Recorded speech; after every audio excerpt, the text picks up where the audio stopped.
And so, this difficult and inconsistent start to the season continues to plague Aston Villa Football Club, a side that we know in our heart of hearts, when fully fit, is probably a better all-around squad than the one last year. And yet, the performances are so patchy, so different away from Villa Park as they are on the road travels. It's at times like these when you simply have to get back to basics. That's what I'm going to do. I'm pulling out one of the finest whiskeys you can get, Hibiki. It is dependable. It is high quality. You put it in a glass, you put 2 drops of water in it, and you let it do its job. So cheers to you as we reflect on Arsenal 3 and Aston Villa 1.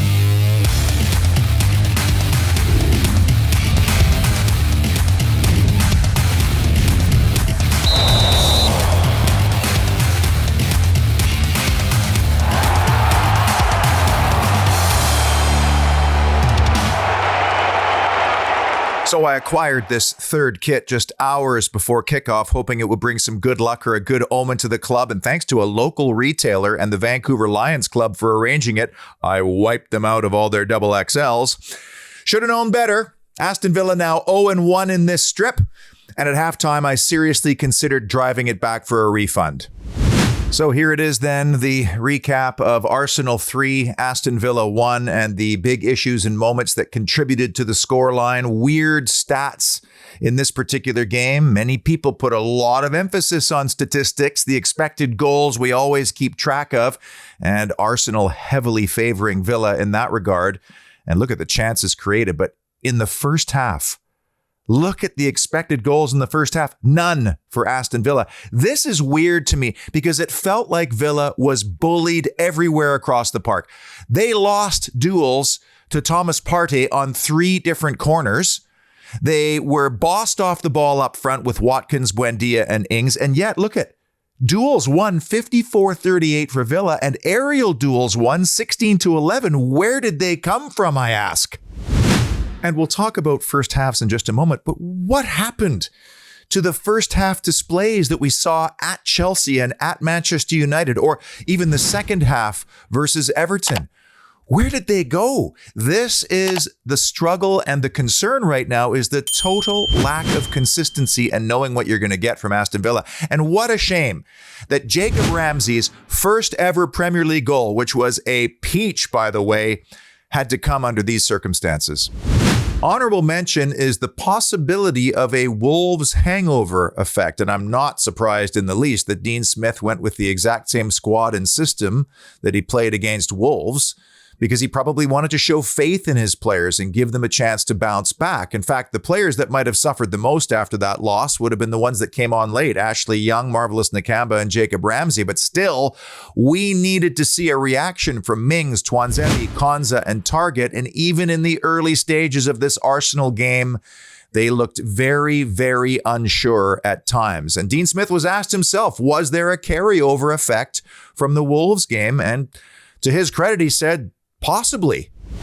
Honorable mention number 2 was that Leon Bailey clearly provided a spark when he came on after halftime. And as I said last week, this player is instrumental to how Villa want to look. A fully fit, full throttle Leon Bailey is going to cause teams problems, as he did in this game. Another assist now, the one for Jacob Ramsey, but he draws fouls. He's a set piece specialist. He creates distractions and worries for the opposition. I simply cannot believe that with him fully integrated into the squad and Bertrand Traore now fit and available, that Aston Villa will not create more opportunities. Another quick honorable mention is Villa's first half horrors. They've played 9 games. They have 2 first half goals. And Danny Ings' came in first half stoppage time versus Newcastle. Buendia had the other one against Brentford, which means that Aston Villa has not scored an away first half goal this season. And as we know, teams that score first set the tone. Goals change games, changes the way the other team has to behave. And Aston Villa would like to be able to take advantage of teams that are pressing to equalize. And I know this isn't an uncommon trend, that when you don't score first, it becomes more difficult to win, but still a bit of a worry through 9 games that they have just 2 first half goals. Big issue or moment number 3, the penalty. Oh, the penalty. Where do I begin with the penalty? A lot of people disagreed with me when I tweeted that that was a fraudulent decision. So let's start with the summertime, when all the clubs are briefed by the Premier League on rule adjustments or changes. And one of the things they were told implicitly was that they were going to stop cracking down on soft contact fouls in the penalty area that were being called by VAR to the attention of the referee. If there was ever a soft contact moment, by definition, this was it. But unfortunately, referees like Craig Pawson have to deal with masters of the dark arts like Alexandre Lacazette. And master of the dark arts is a polite way of saying con artist. And I have a great example from earlier in the half. This is the 27th minute when Mings gets booked, and from this angle, it doesn't look great for Tyrone as he takes a little nibble there, and down goes Lacazette. But when you look at it from a closer angle, watch the embellishment. Oh, a little twirl, a little flick and a little twirl. The slightest of touches from Tyrone Mings, and we get the little extra right there where he tumbles over. That is embellishment, and it conned the referee, Craig Pawson, into a yellow card there. Now, people were wondering, why was Matt Targett on the floor in the first place? Watch this. This is soft obstruction by a forward. Have you seen those given, by the way? Have you seen this given here? I have. You're not allowed to just lock down and hold your spot. That is obstruction. And look what happens from there. As he gets a little bite in, Matt Targett gets the ball first. Craig Pawson, by the way, is 7 yards away from this. 7 yards away. Keep that in mind. But Lacazette's dark arts mastery wasn't to end there. No, and nobody disputes the fact, none of the pundits I saw on the television coverage disputes the fact that Matt Targett makes contact with the ball here.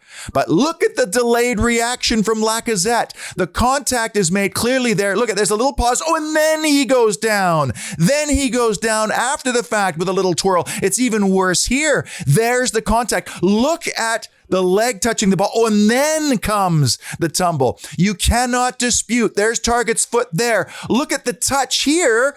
And then after the fact, a little late twirl. As I mentioned earlier, Craig Pawson is 7 yards away from that incident, and he turns a blind eye to it, which means that in order to intervene, there had to be a clear and obvious mistake. And I'm sorry, when you're at Stockley Park in front of a VAR screen and you can go frame by frame like I just showed you, and you can't see the clear contact first and the soft contact from Lacazette and then the delayed embellishment, you should not be doing your job. And you know what also bothers me is Premier League productions trotting out these old buffoons like Dermot Gallagher, ex-referee, and others like him. Have you ever seen them when asked, what do you think about this, Dermot? Well, I agree with the decision. Have you ever seen them go against the brotherhood? Of course not. They're not going to undermine their colleagues. And that's why it's a brotherhood of buffoons. Now, there were 2 minutes of added time indicated by the fourth official, and the penalty incident occurred at exactly 2 minutes of added time. Mr. Pawson lets play continue for a full 50 seconds before blowing the play dead, not for halftime, but because Stockley Park and Michael Oliver, remember him? The man who was conned by the dark arts of Paul Pogba at Old Trafford last year? He indicated to the referee there might be something you should look at on the screen, but that's 50 seconds, almost a full minute after the incident. So in effect, added time had been played, the half was effectively over, but in order to check, he had to blow the play dead after Emi Martinez made the clearance.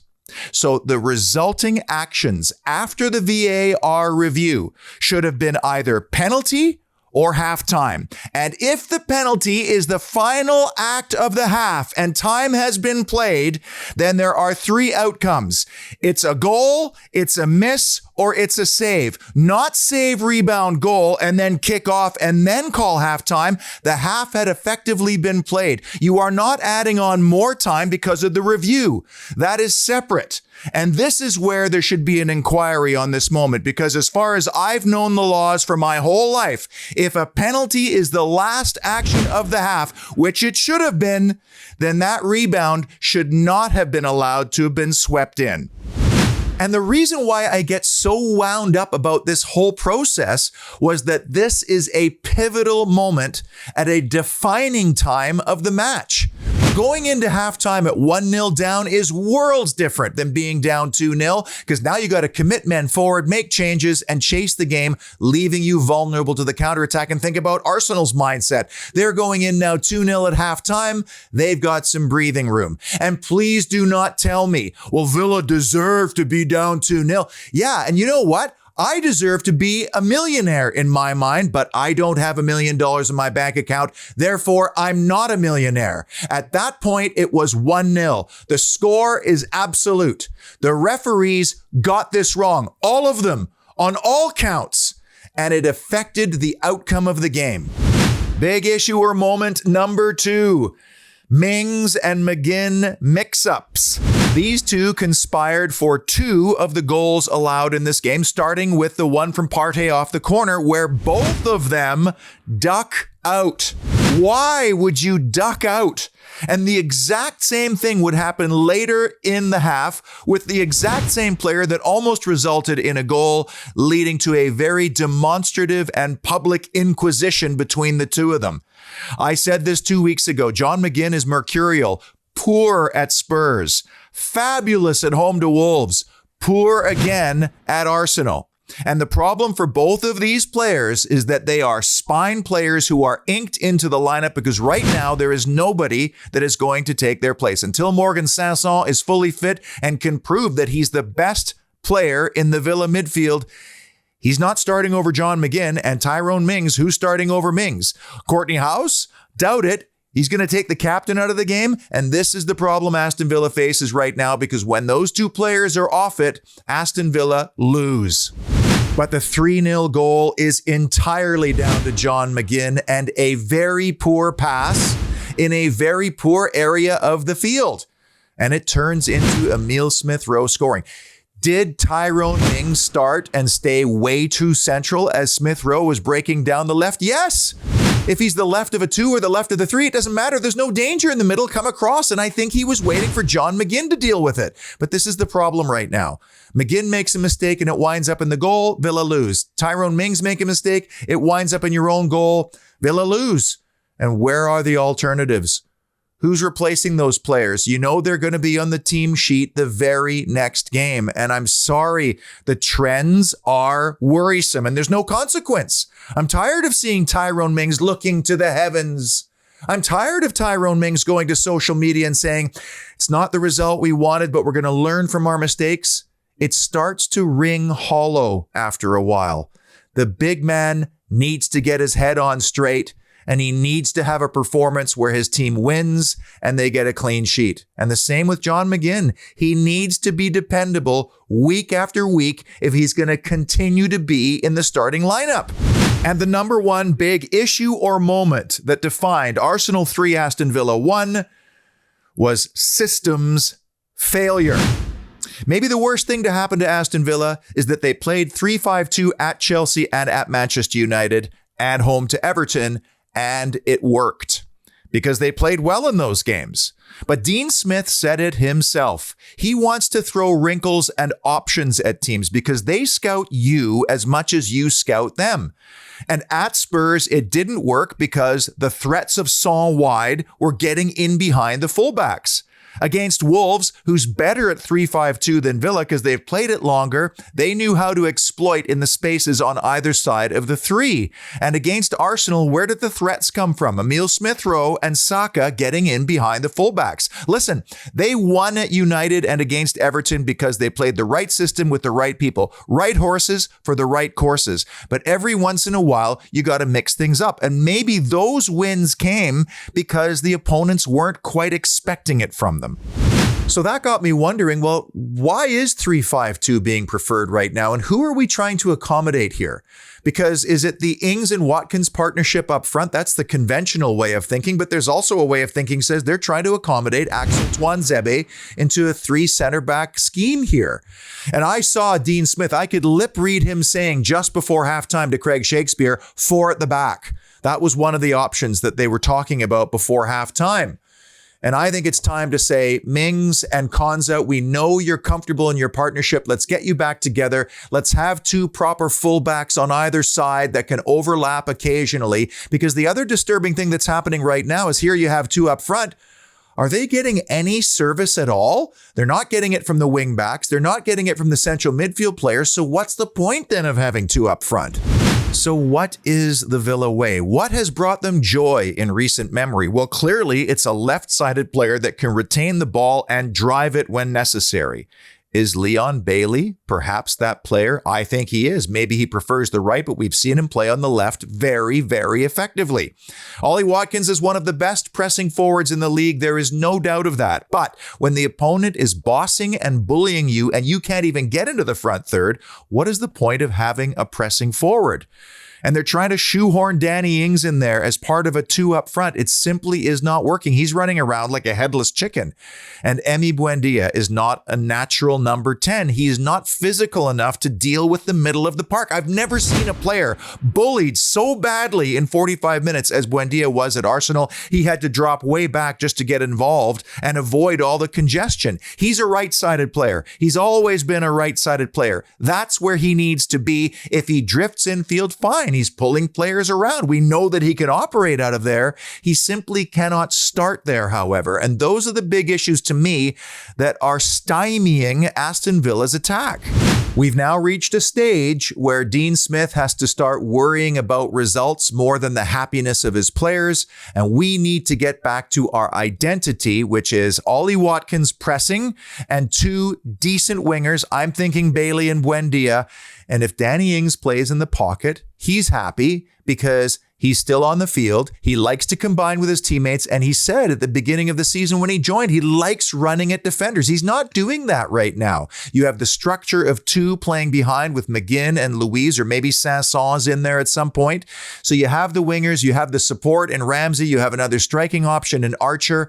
Get back to 4-2-3-1. I'm sorry, Axel Tuanzebe needs to sit down now. And Aston Villa should be under no obligation to play a player that's on loan.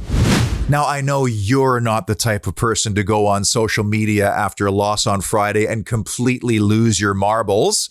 That's just not my crowd. But there are certainly elements of the Aston Villa fan base that tend to become slightly unhinged after a run of bad form. But may I remind you that since this Arsenal virgin went on his viral rampage, Arsenal have won 6, drawn 2, and lost just 1. Got me to thinking that maybe somebody within the Aston Villa fan base who hasn't, say, I don't know, had the pleasure of intimate relations with another human being should also go on some kind of viral rampage to light a fire under this club right now. But what if the Arsenal Brain Trust had reacted to all the outbursts? What if they had listened to the pundits who said, well, Mikel Arteta clearly has to go. He's lost this team. What if they had acted on all that knee-jerk hype? Would Arsenal still have gone on to win 6, draw 2, and lose just 1 in that time? Or would there have been more upheaval, more uncertainty, and more chaos at the club? Well, these numbers are taking an absolute beating right now as Aston Villa drops further away from Villa Park. But after the comments post-Wolves that all 3 goals came off set pieces straight out of the manager's mouth, well, we have to adjust Austin McPhee's set piece plus minus to now -2. 3 in that game, another one off a corner, the first goal. Watkins and Ings stuck on 4. That's disturbing. Away from Villa Park, 3 out of a possible 15 points. And VAR did Villa in. They're now +1 on the season. And it's really incredible what can happen in just a few short weeks. Air Bailey was heading into continental airspace, and now a warning light has come on in the cockpit, and the captain is considering making an unscheduled emergency landing. And next up, West Ham United at home. My fear is the anxiety that I'm seeing on social media may be transmitted onto the players. And if things don't go well in the game, we're going to see a return of the toxic Trinity and the hostile Holt. So this is a statement game forthcoming, and we will really get to know the type of character that Aston Villa Football Club will show. Until then, Be well, and as always, up the mighty Villa.